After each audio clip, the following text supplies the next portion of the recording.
Le mot anglais love a un sens très large, mais la langue grecque était très précise. L'amour que le Saint-Esprit manifeste chez les croyants est agapé. L'agapé est utilisé dans tous les versets d'amour du Nouveau Testament.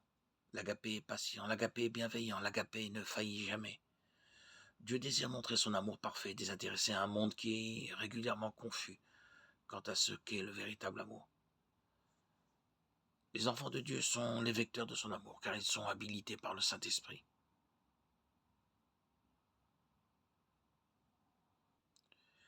Nous ne pouvons pas produire le type d'amour que Dieu désire sans la direction et la force du Saint-Esprit.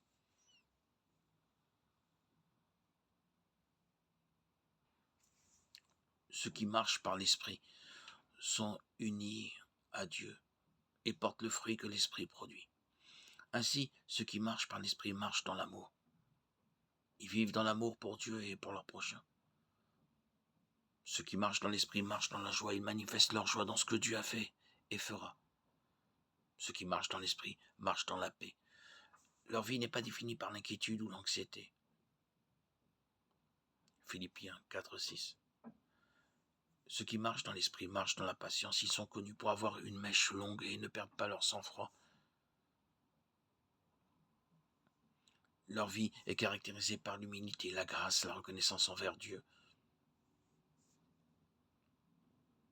Ceux qui marchent dans l'Esprit comptent sur le Saint-Esprit pour les guider dans leurs pensées, leurs paroles et leurs actes. Romains 6, 11, 14. Ils manifestent quotidiennement, à chaque instant, une sainteté, tout comme Jésus l'a fait quand rempli du Saint-Esprit. Il quitta le Jourdain et fut conduit par l'Esprit dans le désert pour être tenté. Luc 4, 1. Marcher dans l'Esprit, c'est être rempli de l'Esprit. Et certains résultats de la plénitude de l'Esprit sont la reconnaissance, le chant et la joie. Éphésiens 5, 18, 20, Colossiens 3, 16.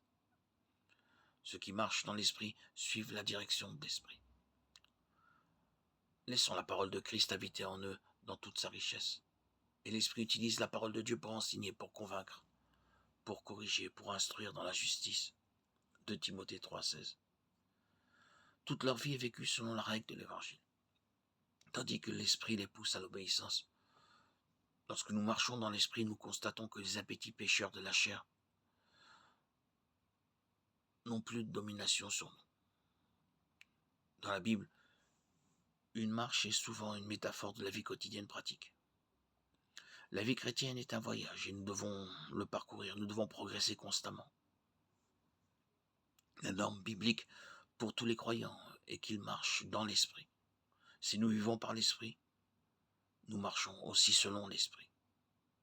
En d'autres termes, l'Esprit nous a donné la vie dans la nouvelle naissance et nous devons continuer à vivre jour après jour dans l'Esprit. Galates 5, 25, Romains 8, 14, Jean 3, 6.